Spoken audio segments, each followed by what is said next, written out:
Olá pessoal, seja bem-vindo a mais um podcast Crioulo Pod. Hoje nós temos um convidado teu especial ali, Dona Marta. Boa noite, Dona Marta, seja bem-vindo ao nosso podcast. Boa noite, Elvis. É um prazer estar aqui com vocês e já agradeço o convite.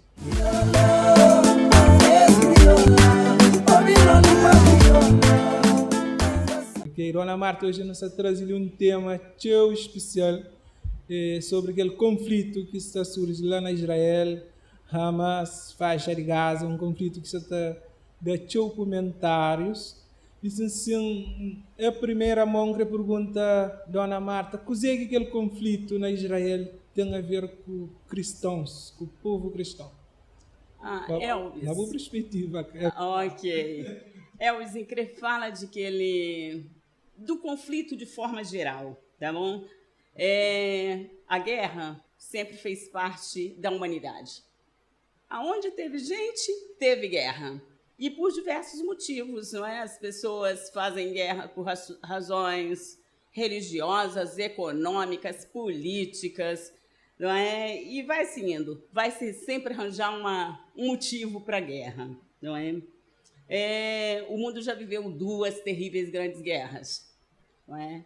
Antes dessa guerra de Israel, estava tendo, a notícia toda era a invasão da Ucrânia, não é? Todo noticiário era isso. E enquanto nós estamos falando, no mundo tem mais de 20 conflitos, muito mais, rolando em várias partes do mundo. Então, a guerra faz parte, não é, da vida humana. E essa pergunta é interessante, o que isso tem a ver conosco? O que isso tem a ver com cristãos? A Bíblia é um livro tanto histórico quanto profético. Histórico no sentido de tudo que você quer saber está na Bíblia. O desenrolar da história da humanidade está na Bíblia. Mas também é um livro profético. Profético no sentido de que há acontecimentos que foram preditos nas Escrituras, não é? E há uma profecia, a Bíblia tem uma profecia sobre a segunda volta de Cristo. Não é? A Bíblia diz que assim como Jesus veio uma vez e cumpriu a sua missão na terra, ele há de voltar para buscar a sua igreja. E aqui entra a questão profética, e aqui entra a ligação dos cristãos com este momento atual de grandes guerras no mundo. Porque então, Lídia, e não estou chamando aquela guerra entre Israel, guerra na Israel é uma profecia que está bem com. Não a guerra especificamente em Israel, mas as guerras no mundo. As guerras no mundo. Olha, repara, no Evangelho de São Mateus, por exemplo, está escrito assim, Jesus diz assim, vocês ouvirão falar de guerras e rumores de guerras, mas não tenham medo. É necessário que tais coisas aconteçam, mas ainda não é o fim. Nação se levantará contra nação, e reino contra reino. Haverá fomes e terremotos em vários lugares. Tudo isso será o início de dores. Então, Jesus diz, nessa palavra profética de Jesus, o que nós temos? Nós temos o anúncio de guerras e de rumores de guerras, não é? Nós temos anúncio de fome, de escassez de alimento, nós temos anúncio de fenômenos de catástrofe naturais, não é? De tsunami, de terremoto, de vulcões. Aqui tem um anúncio de tudo isso, não é? Como sinal que antecede a vinda de Cristo. Okay. E ali naquele sinal que está antecede a vinda de Cristo, já acontece outro sinal antes. Resumindo-lhe, que sinais que acontecem que falta aquele sinal de guerra ali para a vinda de Cristo? Todos esses sinais, não podem ser chamados são sinais gerais, vamos chamar assim, não é? Mas tem um sinal que antecede a vinda de Cristo, e nesse próprio texto Jesus fala disso, que ele diz assim, e este evangelho será pregado em todo o mundo, e então virá o fim. Então, o sinal eminente, vamos chamar assim, será a pregação do evangelho em todo o mundo, em todas as etnias, em todas as nações. Porque os demais sinais estão acontecendo. E tem mais. É interessante essa última frase que Jesus diz. Ele diz: isto será o início das dores, não é? Falando de quê? Quando a mulher está para ter filhos, ela tem dores de parto.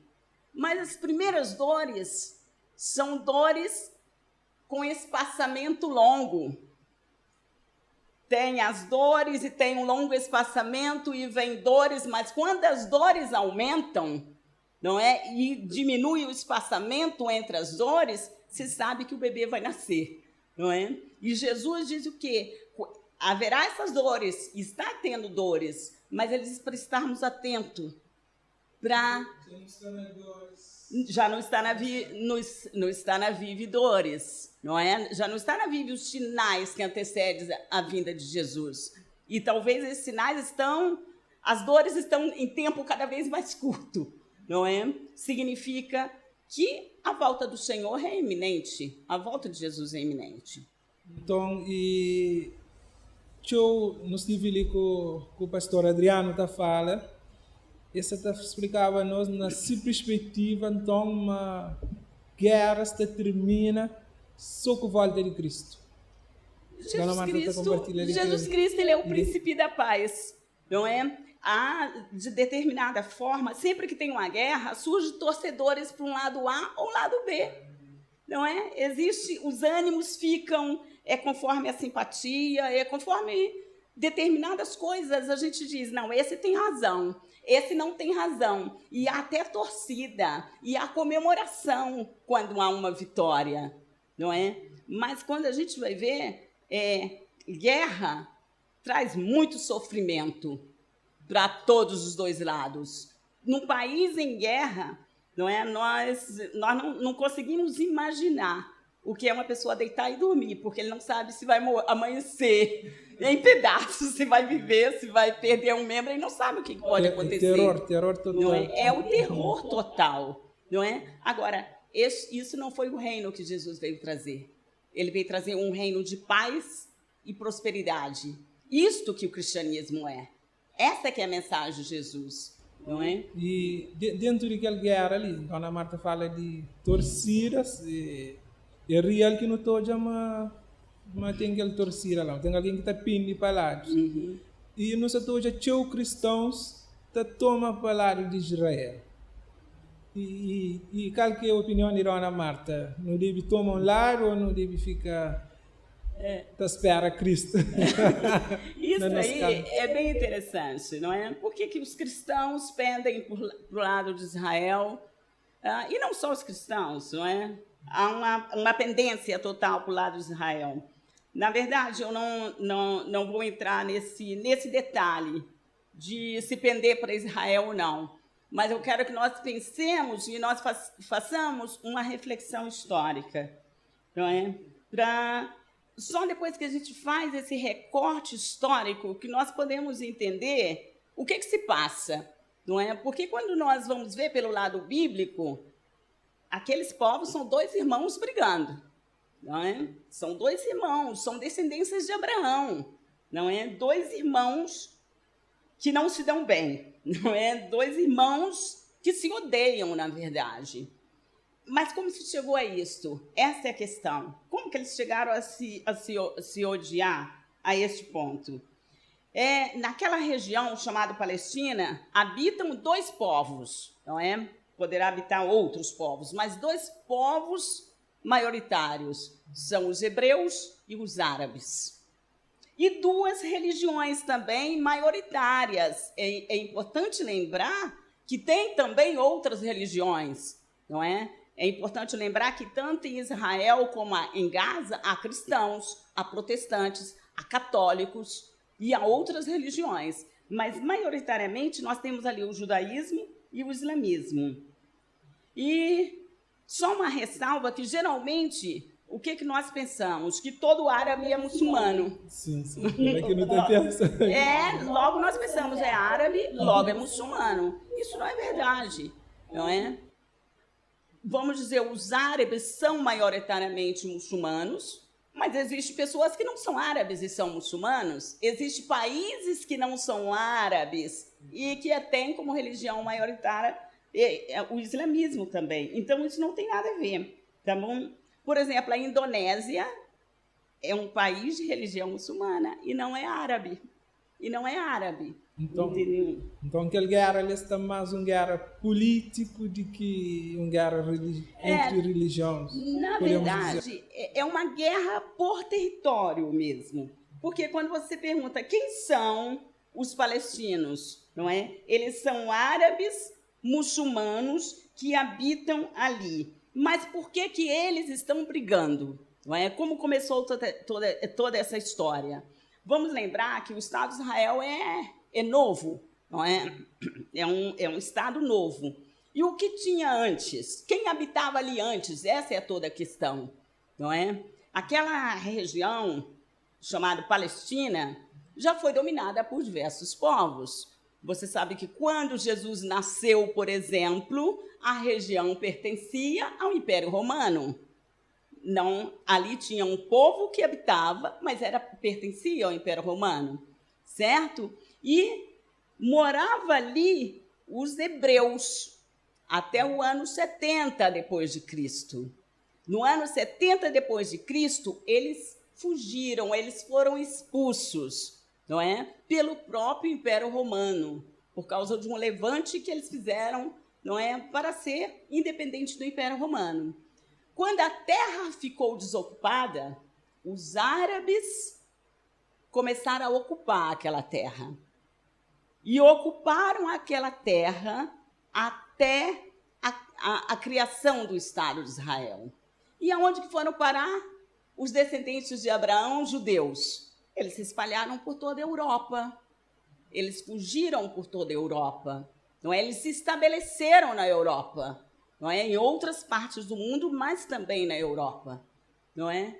E já no século XIX começou a ter um movimento, que era um movimento chamado sionismo, a volta para Sião, né? Era um movimento religioso, e muitos judeus começaram a voltar para aquela região que se chama Palestina, né?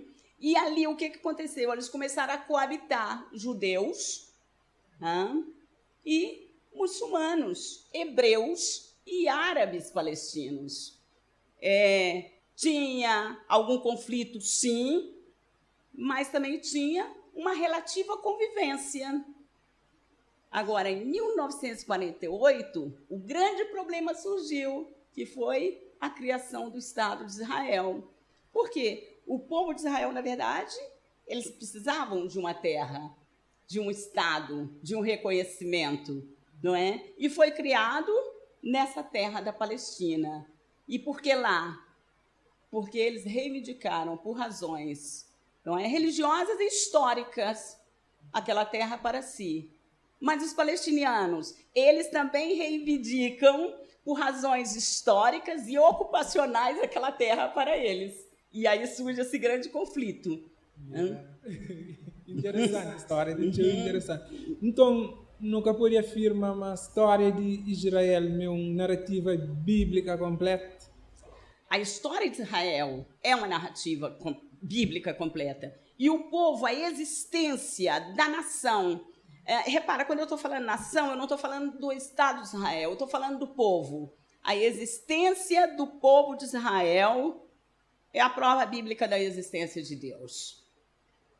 Acho que foi, talvez, o povo que foi mais perseguido em toda a Europa. Você sabe que na época da Segunda Grande Guerra, não só os judeus, mas outras minorias foram perseguidos e mortos. Não é? E no caso dos judeus, foram 6 milhões de judeus, não é? Que foram para as câmaras de gás. Não é? Um verdadeiro holocausto. E eles sobreviveram a tudo isso, não é? Talvez essa seja uma razão que eles têm a simpatia do mundo inteiro. E tem a nossa simpatia também, não é? Porque é um povo guerreiro, não é? E um povo esforçado. Eles vencem guerra de forma extraordinária. Tudo guerra eles vencem. Acho que eles têm sempre vitória. Né? Toda guerra que houve em Israel, eles venceram. E é uma coisa também, que quando foi criado o Estado de Israel, houve a divisão do território. Isso aqui é importante, não é? a ONU dividiu o território, considerando que ali já vivia um povo. Então, uma parte da terra e Jerusalém Oriental passou a ser dos palestinos. E para Israel, a divisão foi ótima, Israel ficou satisfeito, Israel não tinha terra. Mas, para os palestinos, eles não aceitaram. Tá? E já teve ali a Primeira Guerra, a Guerra da Independência. Que divisão eles perdem alguma parte? Não, aí depois da Primeira Guerra, o que foi acontecendo é que conforme foi tendo essas guerras, esses conflitos, Israel foi tomando os territórios. Foi tomando, foi habitando no meio deles. Eles foram ficando cada vez mais presos, não é? Vamos chamar assim, naquela pequena faixa de terra, não é? Então, isso é só para nós entendermos, não é? E para não ser tão... Às vezes, nós somos muito leves, não é?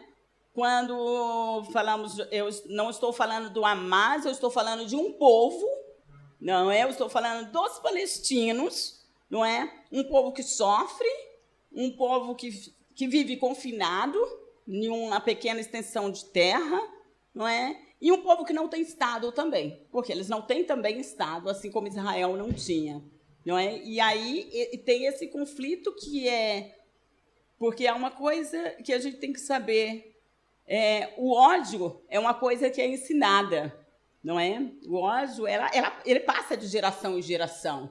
Então, você imagina que os palestinos, eles odeiam os israelitas. Mas isso é ensinado. Imagina, depois desse conflito, pais enterraram filhos, eles vão odiar cada vez mais os israelitas. Assim como os israelitas que, durante esse ataque do Hamas, perderam seus filhos, vão odiar cada vez mais. Então, é um ódio que vai passando de geração em geração e é ensinado. Não é? Tanto um lado como o outro, ensina a odiar o outro. Sim. E aí surge que esta bem chama de terroristas, que quer dizer, que até justifica também. Exatamente. Que exato que até justifica aquele ódio que eles têm no coração, mas eles têm uma causa por detrás, é à toa. Não é à toa, eles têm uma causa, vamos dizer, o método, não é? O método usado é um método errado, né? Isso que o Hamas fez foi terrível, não é? Mas o poder militar de Israel é capaz de arrasar, não é? A faixa de Gaza. É um poder militar fortíssimo, não é? Fortíssimo. Estão bem preparados para a guerra e têm o apoio do mundo ocidental. Mais espiritual, assim dizendo. E o que significa Terra Santa para cristãos? O que significa Terra Santa e o que ela tem a ver com Israel? Quando a gente vai ver a localização de Israel, e nós vamos pensar também em Jerusalém, vamos falar um bocadinho de Jerusalém, essa região ali é o berço das 3 maiores religiões monoteístas do mundo, não é? Ali os judeus, não é? Cristãos e muçulmanos.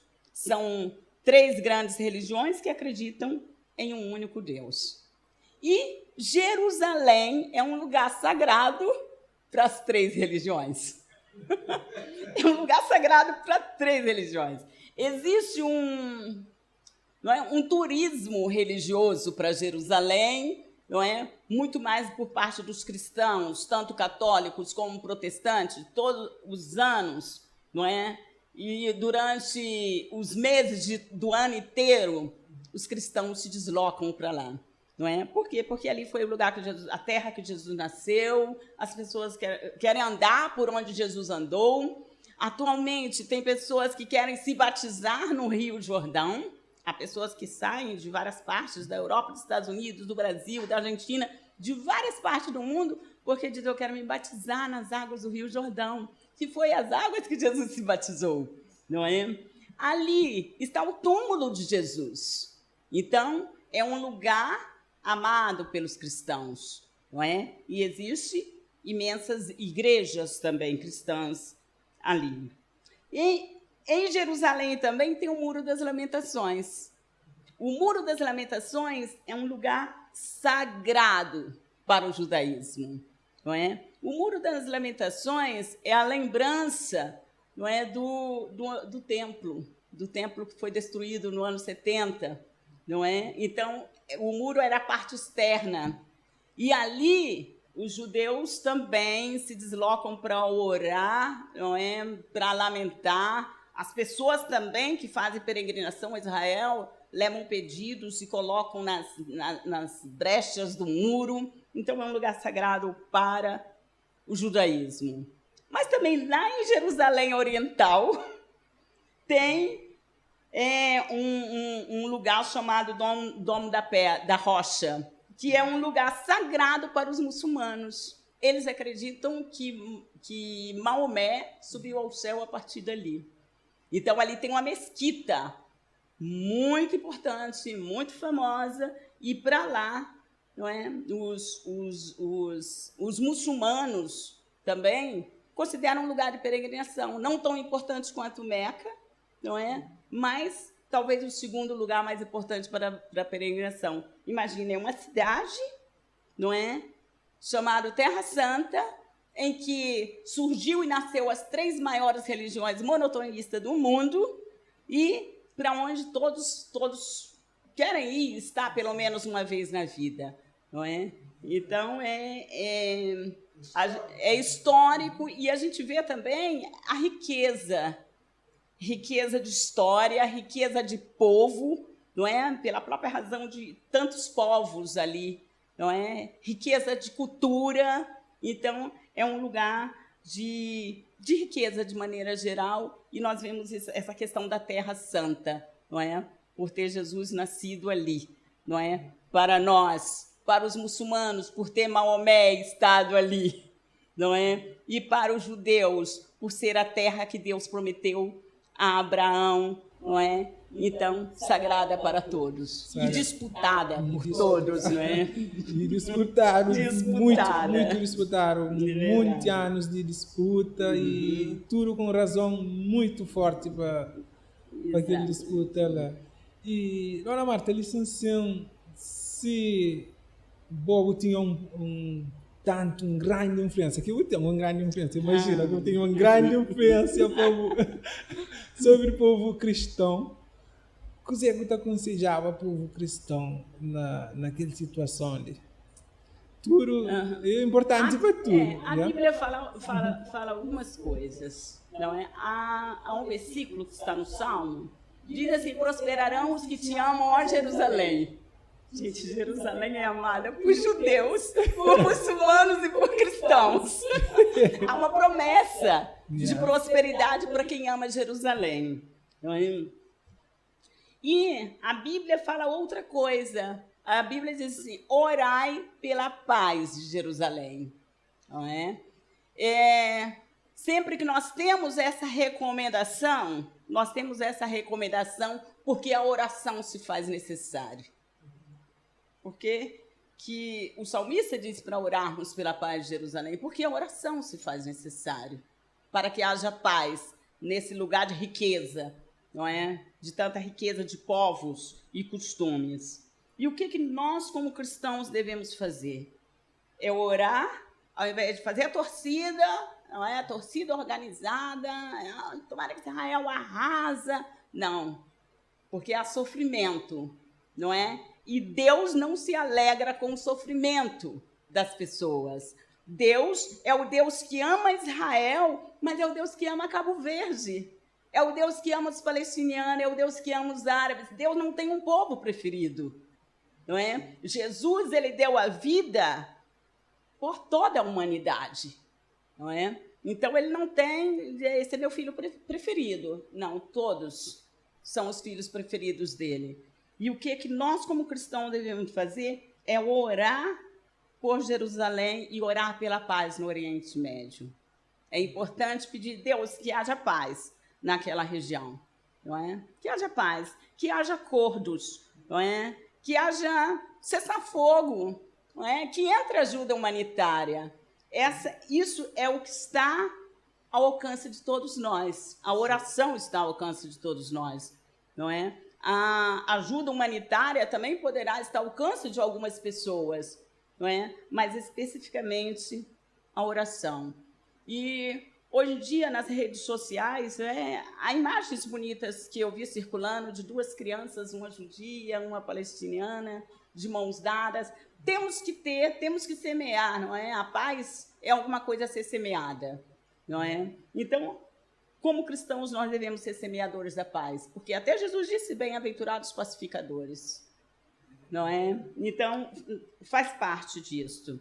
E, nesse tempo, eu vi um comentário de uma reportagem na CNN Internacional. Entrevistaram uma mãe que perdeu um filho nessa entrada do Hamas, não é? Naquele dia, o filho, não sei se foi fuzilado, morreu, estava se divertindo. Um rapaz de 17 anos. E aí perguntaram, o que a senhora está sentindo? Aí ela disse assim, eu não tenho ódio. Eu não tenho ódio. Eu estou sofrendo porque eu enterrei meu filho.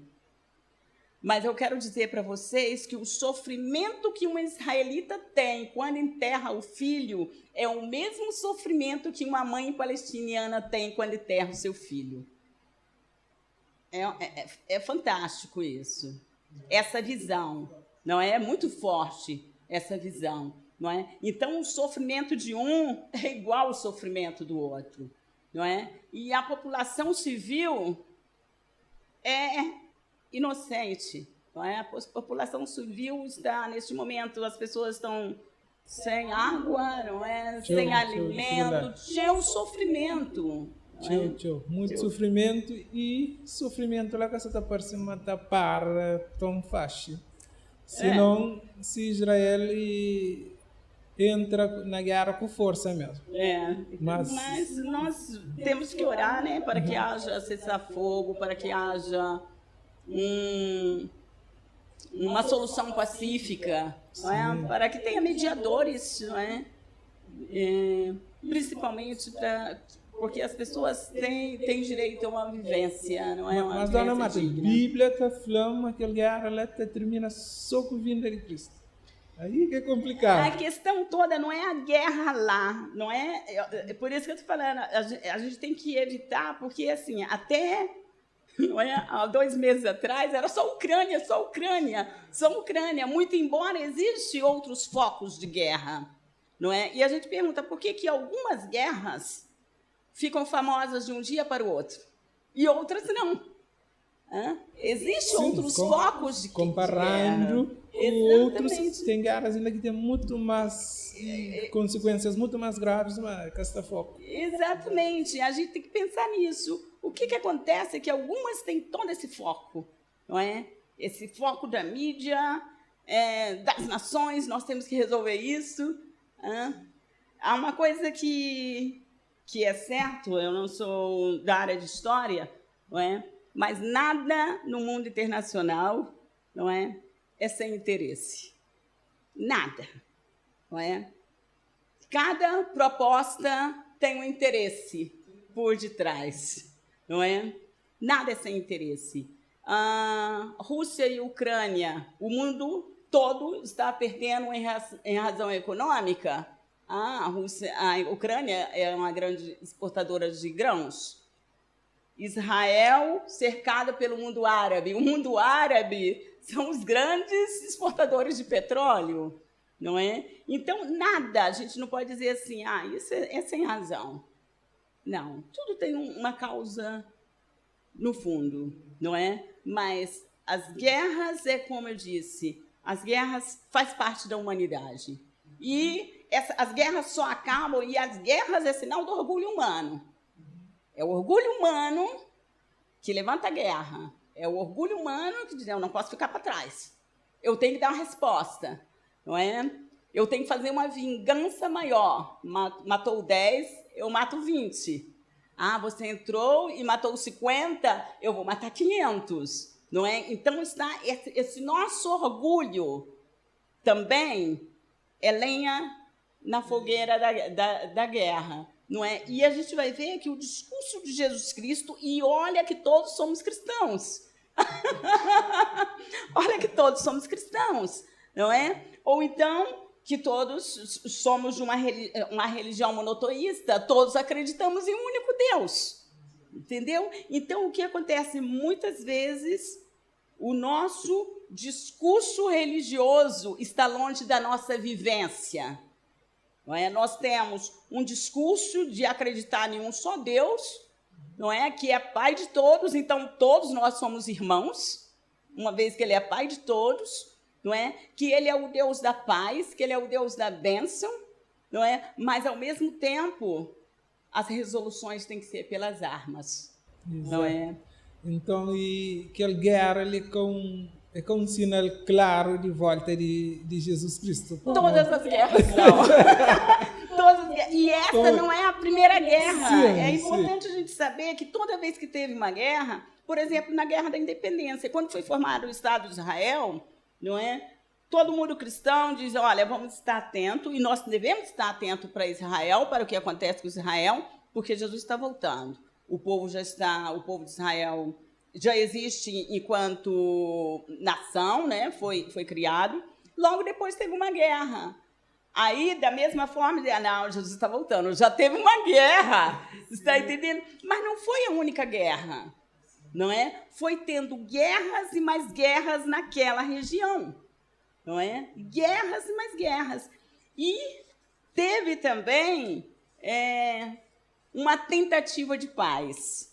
Tem 30 anos que aconteceu isso. Em Oslo, mediado, eu creio que era por Bill Clinton, a autoridade palestiniana e o então, não sei se era, não me lembro se era presidente ou primeiro-ministro de Israel, foi feito um plano de pacificação da região. E aquele plano seria um plano de longo prazo, acho que de mais de 5 anos, mas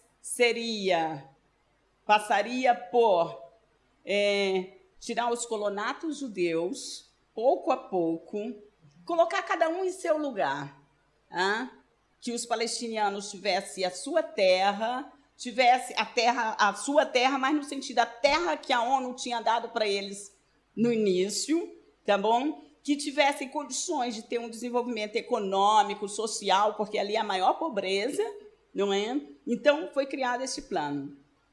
E tanto que ganharam o Prêmio Nobel da Paz.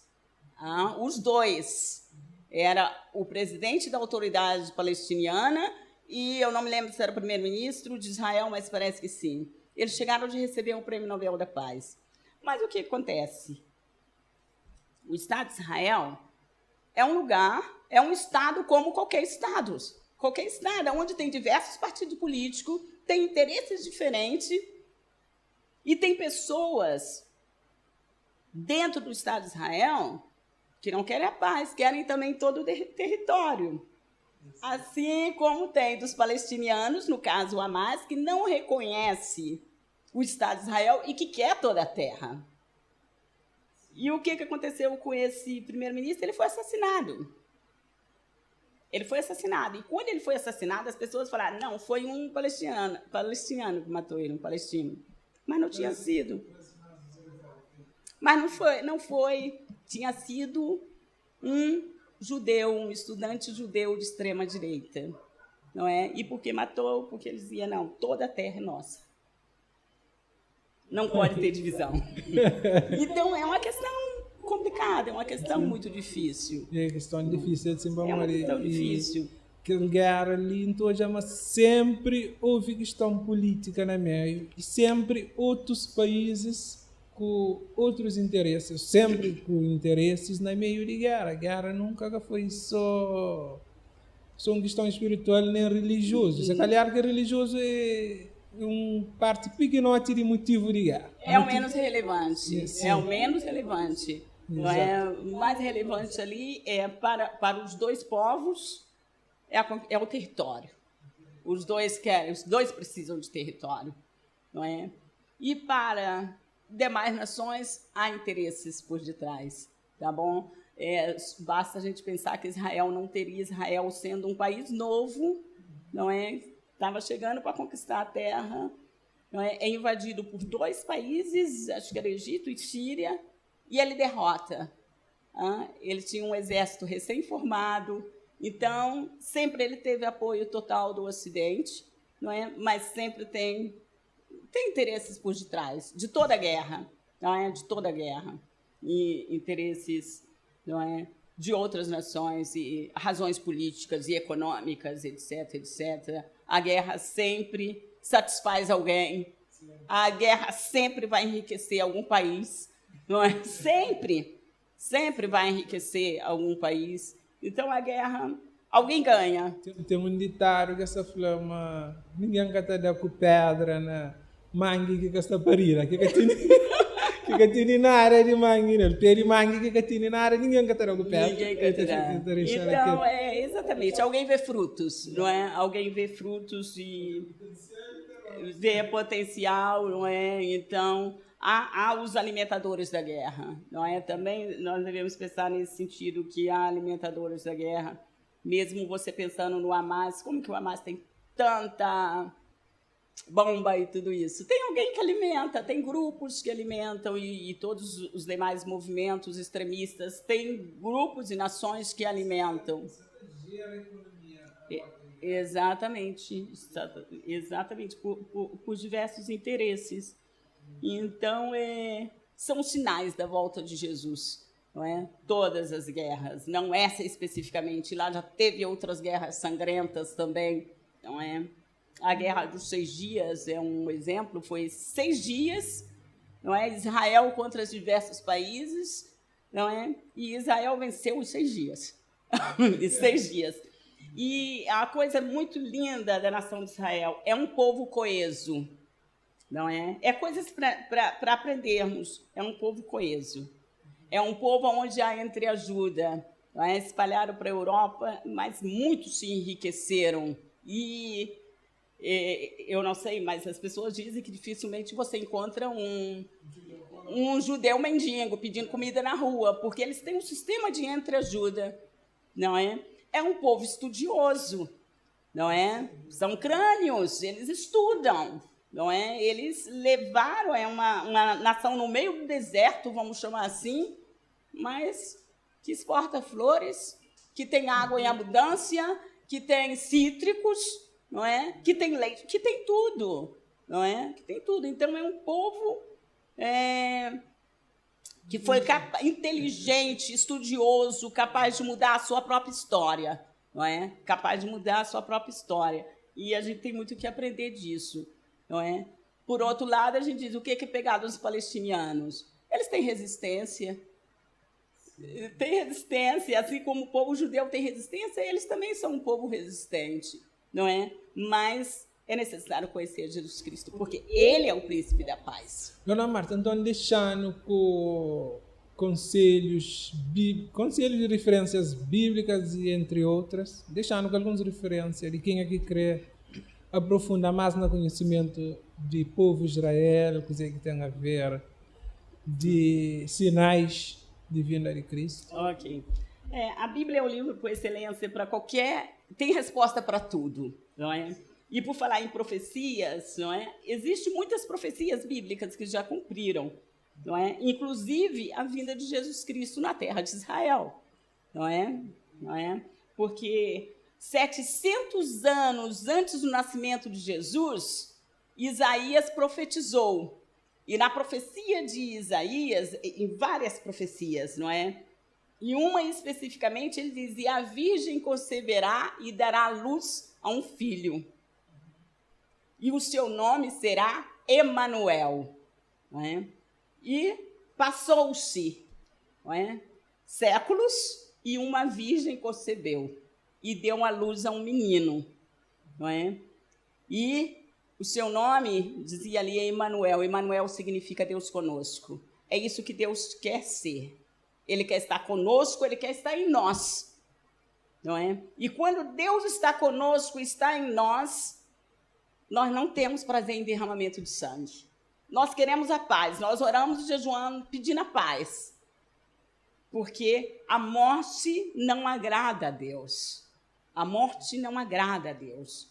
E a morte violenta, não é? É as pessoas tirando a vida de outras pessoas.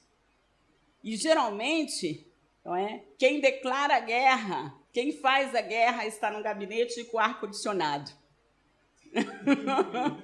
Senta-se à mesa, não é? Com ar-condicionado e se vê como vai fazer a guerra. Mas quem vai para a guerra são meninos, são jovens de 18, 19, de 20 anos, de 21. Alguns são pais de crianças pequenas, não é? Alguns, não é? Abraçam os pais e dizem, estou indo para a batalha e não voltam mais, não é? Pouca chance de voltar. Então, a guerra traz sofrimento para todos os envolvidos, não é? Todos os envolvidos. Ela sempre tem um custo, e o custo de vida é o maior custo da guerra.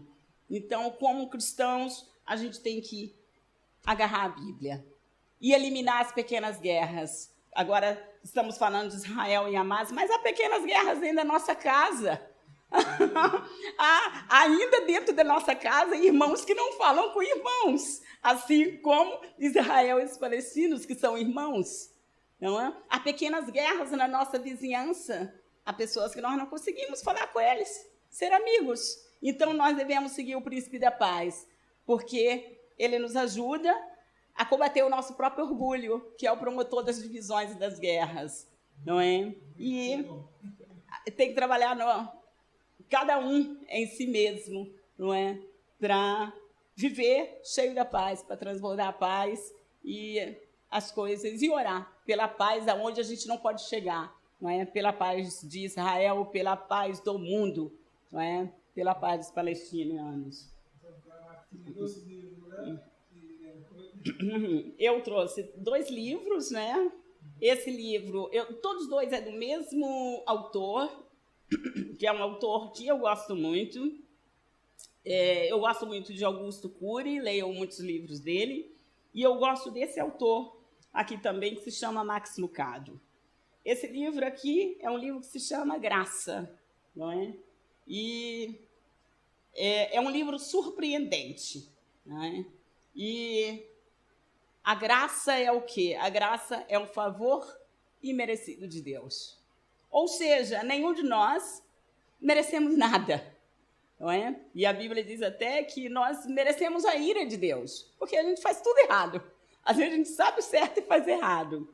E ele trata da graça, não é? Da graça de Deus, da graça de enviar Jesus Cristo, da graça de nos salvar, da graça de estar conosco todos os dias, da graça de nos chamar de filhos, apesar de nós mesmos, não é?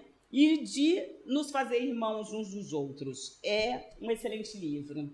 Esse outro livro aqui chama-se Gente como a Gente. Eu também gosto muito desse livro. E o que Lucado faz aqui? Lucado vai mostrar que todos os personagens da Bíblia eram pessoas problemáticas como nós, não é? Problemática como os palestinos, problemática como os israelitas, não é? Como os russos, como os cavejanos, como os brasileiros, porque todos nós somos problemáticos. E algumas pessoas, não é?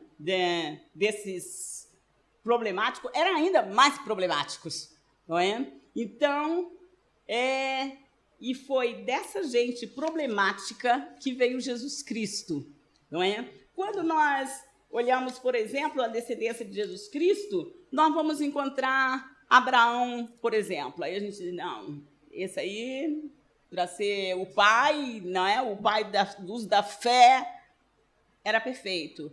Não, ele mentiu, ele deu até a mulher para outro homem para se dar bem, não é? Porque estava com medo.